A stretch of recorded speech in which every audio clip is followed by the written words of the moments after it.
आज है 9 सितंबर 2024 दिन सोमवार। Welcome back to clean news UP. चलिए देखते हैं उत्तर प्रदेश की 25 फटाफट बड़ी खबरों को।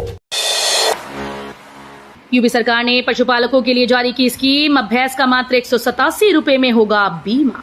शासन ने प्रदेश भर में पशुधन बीमा योजना की शुरुआत की है। ये योजना कई साल के इंतजार के बाद क्रियान्वित की गई। इससे पशुपालक जोखिम से बचेंगे। शासन ने गाय का अधिकतम बीमा मूल्य 50,000 और भैंस का अधिकतम बीमा मूल्य 60,000 रुपए माना है। ऐसे में अनुसूचित जाति और बीपीएल वर्ग के पशुपालक प्रीमियम का 10% यानी 156 रुपए देकर गाय का और 187 रुपया देकर भैंस का बीमा करा सकेंगे। वहीं सामान्य वर्ग के पशुपालक प्रीमियम का 25% यानी गाय के लिए 400 और भैंस के लिए 465 रुपए देकर एक साल के लिए बीमा करा सकेंगे।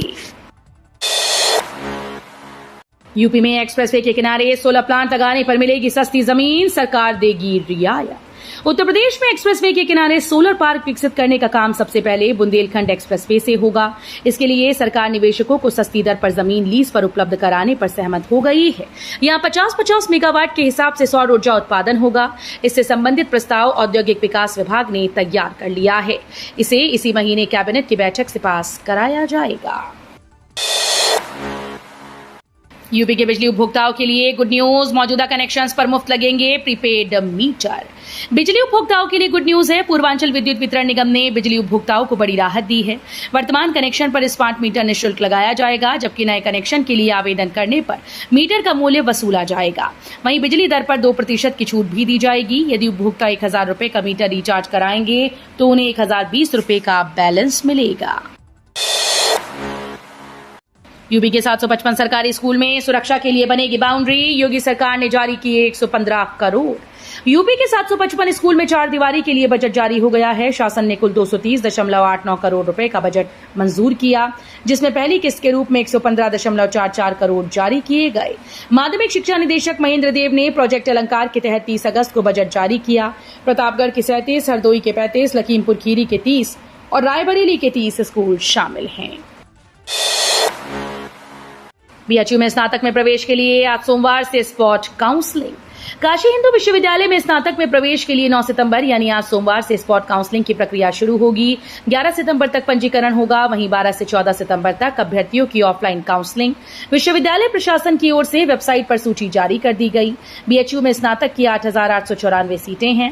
3 राउंड की सीट आवंटन के बाद भी 1,000 सीटें खाली रह गईं। 34 से अधिक औद्योगिक क्षेत्रों के वार्षिक रखरखाव पर 43 करोड़ रुपए खर्च करेगा यूपी सीडा। अपने औद्योगिक क्षेत्रों के रखरखाव और बुनियादी ढांचे के प्रबंधन में सुधार के लिए उत्तर प्रदेश राज्य औद्योगिक विकास प्राधिकरण ने अटल औद्योगिक इंफ्रास्ट्रक्चर मिशन के तहत एक नई पहल की शुरुआत की। यूपी सीडा ने राज्य भर के 34 से अधिक औद्योगिक क्षेत्रों के लिए वार्षिक रखरखाव अनुबंध प्रस्तावित किया, जिसका अनुमानित वार्षिक खर्च 2024-25 के लिए 43 करोड़ रुपए है। मंगेश यादव के एनकाउंटर पर सीएम योगी ने दिया अखिलेश को जवाब। बोले, कोई डकैत मारा जाता है तो सपा को बुरा लगता है। उत्तर प्रदेश के सुल्तानपुर में पुलिस एनकाउंटर में मारे गए एक आरोपी की मौत पर सियासत जारी है। सपा अध्यक्ष अखिलेश यादव के आरोपों के बाद अब सीएम योगी आदित्यनाथ ने पलटवार किया। उन्होंने कहा कि पुलिस मुठभेड़ में जब कोई डकैत मारा जाता है तो समाजवादी पार्टी को बहुत बुरा लगता है। उन्होंने कहा कि याद करिए, 2017 के पहले पुलिस भागती थी और गुंडे उन्हें दौड़ाते थे, लेकिन अब ये क्रम उल्टा हो गया है। गाजियाबाद को अक्टूबर तक मिलेंगी 38 बसेस। 4 शहरों के लिए फाइनल हुआ रूट मैप। उत्तर प्रदेश राज्य सड़क परिवहन निगम ने गाजियाबाद में 38 बसेस के संचालन शुरू करने की घोषणा की। ये बसें अक्टूबर के अंत तक मिलने का अनुमान है। इससे गाजियाबाद और आसपास के 4 शहरों के बीच कनेक्टिविटी बेहतर होगी। इन बसेस का संचालन दिल्ली के कश्मीरी गेट, आनंद विहार और गाजियाबाद के कौशाम्बी डिपो से किया जाएगा। यूपी में मुसलमानों को सदस्य बनाने के लिए बीजेपी ने झोंकी ताकत। 5 लाख मेंबर का टारगेट। लोकसभा चुनाव के नतीजे आने के बाद बीजेपी ने आम जनता में अपनी पैठ और रूठों को मनाने के लिए सदस्यता अभियान की शुरुआत कर दी। इसके लिए सांसद से लेकर विधायक, मंत्री, पार्टी पदाधिकारी समेत सभी को सदस्य बनाने का टारगेट दिया गया। बीजेपी आगामी उपचुनाव और 2027 विधानसभा चुनाव को ध्यान में रखते हुए बड़ी संख्या में मुसलमानों को अपने पाले में लाने की कोशिश में जुटी हुई है। 11 से 13 सितंबर तक सेमिकॉन इंडिया 2024 की मेजबानी करेगी योगी सरकार। योगी सरकार उत्तर प्रदेश को सेमीकंडक्टर मैन्युफैक्चरिंग का हब बनाने के लिए निरंतर प्रयास कर रही है और इसी क्रम में उत्तर प्रदेश 11 से 13 सितंबर तक ग्रेटर नोएडा के इंडिया एक्सपो मार्ट में सेमीकॉन इंडिया 2024 की मेजबानी करने जा रहा है। भारत के सेमीकंडक्टर उद्योग को विकसित करने में मदद करने के लिए सेमी और Messe Muenchen India electronic industries association of India ELCINA के साथ इन कार्यक्रम के लिए साझेदारी कर रहे हैं। यूपी में सरकारी नौकरियों की होगी बहार। सीएम योगी ने भर्ती को लेकर फिर किया बड़ा ऐलान। 10,000 बेटियों को भी मिलेगा मौका। यूपी में अब सरकारी नौकरियों की बहार आने वाली है। प्रदेश के कई विभागों में जल्द ही भर्तियां निकलेंगी। यूपी पुलिस की 7,200 पदों पर हुई परीक्षा का परिणाम आने के बाद पुलिस विभाग में ही 40,000 और पदों पर भर्तियां निकाली जाएंगी। अंबेडकर नगर पहुंचे सीएम योगी आदित्यनाथ ने इसे लेकर ऐलान भी कर दिया है। बीएचयू केंद्रीय विद्यालय में आपदा प्रबंधन ड्रिल का आयोजन। छात्रों को आपदा से बचने के सिखाए गए उपाय। बीएचयू के केंद्रीय विद्यालय में राष्ट्रीय आपदा प्रबंधन बल ने एक विशेष ड्रिल आयोजित की जिसमें 1000 से अधिक विद्यार्थियों को विभिन्न आपदाओं से बचने के उपाय सिखाए। इस ड्रिल का नेतृत्व एनडीआरएफ के डिप्टी कमांडेंट राम भवन सिंह यादव और इंस्पेक्टर सुधीर कुमार सिंह ने किया। स्वच्छ वायु सर्वेक्षण में 2 पायदान नीचे खिसका वाराणसी। नगर निगम का 13वां स्थान। केंद्रीय पर्यावरण वन और जलवायु परिवर्तन मंत्रालय की ओर से कराए गए स्वच्छ वायु सर्वेक्षण में वाराणसी इस बार 2 पायदान नीचे खिसक गया है। पिछले साल 11वें स्थान की तुलना में इस बार 13वां स्थान प्राप्त हुआ। मंत्रालय की ओर से हर साल सर्वेक्षण किया जाता है। मंत्रालय की ओर से 3 कैटेगरी में सर्वे किया जाता है। पहला 10 लाख से अधिक आबादी वाले शहर, दूसरा 3 से 10 लाख की आबादी और 3 लाख से कम आबादी वाले शहरों का सर्वे कराया जाता है।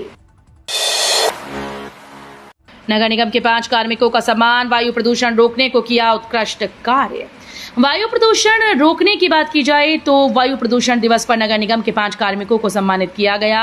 नगर निगम सभागार में एयर पॉल्यूशन ग्रुप की ओर से आयोजित कार्यक्रम में अपर नगर आयुक्त दुष्यंत कुमार मौर्य ने कार्मिकों को प्रशस्ति पत्र देकर सम्मानित किया। इस दौरान कार्मिकों के कार्यों को सराहा गया। साथ ही दूसरों को भी प्रेरणा लेकर इस दिशा में पहल करने की अपील की। वाराणसी की गंगा में बनेंगी 4 नई कम्युनिटी जेटी। जल परिवहन को मिलेगा बढ़ावा।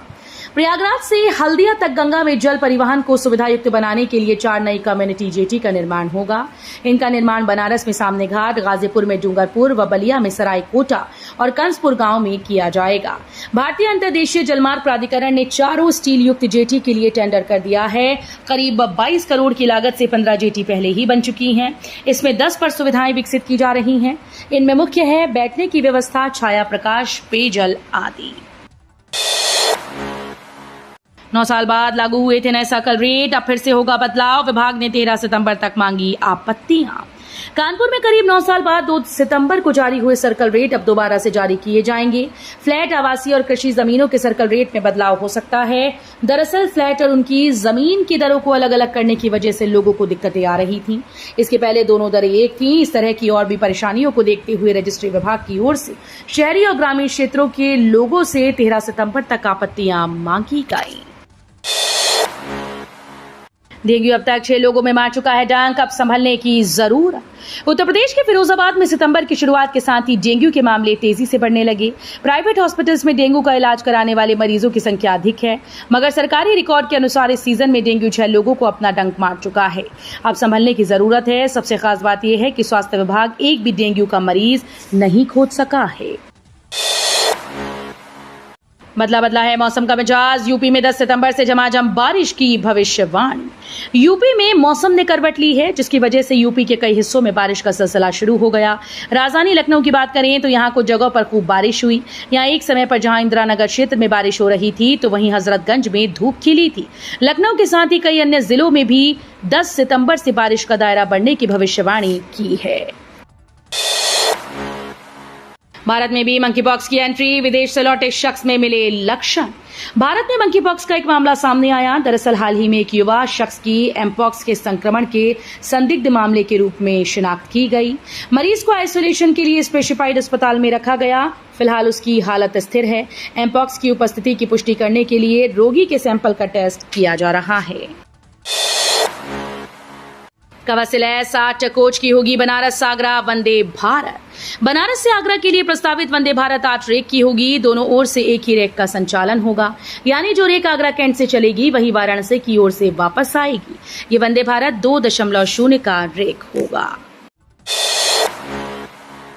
इंटरनेशनल ट्रेड शो में चमकेगा यूपी का हैंडलूम और टेक्सटाइल्स। ग्रेटर नोएडा में 25 से 29 सितंबर तक होने वाले इंटरनेशनल ट्रेड शो में उत्तर प्रदेश का हैंडलूम और टेक्सटाइल अपनी खास पहचान बनाएगा। इस शो में कपड़ों और ड्रेसिंग सामग्री की विस्तृत श्रृंखला को प्रदर्शित किया जाएगा, जिससे राज्य की समृद्ध विरासत और शिल्प कौशल को दुनिया के सामने रखने का मौका मिलेगा। इस ट्रेड शो में राज्य के वस्त्र और हथकरघा की दुनिया में सर्वश्रेष्ठ कृतियों को प्रदर्शित करने का मंच मिलेगा। प्रयागराज महाकुंभ में इस बार खास होगा प्रसाद, लेकिन केवल 51,000 लोगों को ही मिलेगा ये सौभाग्य। प्रयागराज कुंभ मेले को लेकर हरिद्वार के श्री पंचदशनाम आवाहन अखाड़े में बैठक आयोजित हुई। इस मौके पर आवाहन अखाड़े के स्वामी आचार्य महामंडलेश्वर स्वामी अरुण गिरी ने कहा कि इस बार महाकुंभ मेले में 51,000 पौधे को प्रसाद के रूप में भक्तों को वितरित किया जाएगा। पर्यावरण संरक्षण संवर्धन का विशेष ध्यान भी बड़े आयोजनों में किया जाना चाहिए।